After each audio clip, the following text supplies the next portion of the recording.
All right, so this is probably one of the best kept secrets for solving the Rubik's Cube.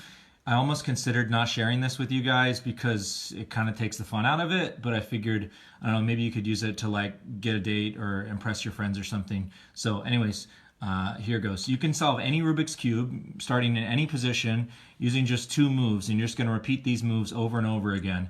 You're going to turn the left side counterclockwise, and then you're going to turn the top clockwise. So it looks like this. And you're just going to keep on repeating this sequence over and over again, and eventually the cube will start to sort of solve itself. You just keep going.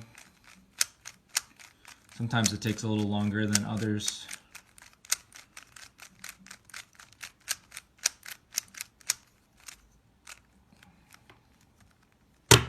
Pretty simple.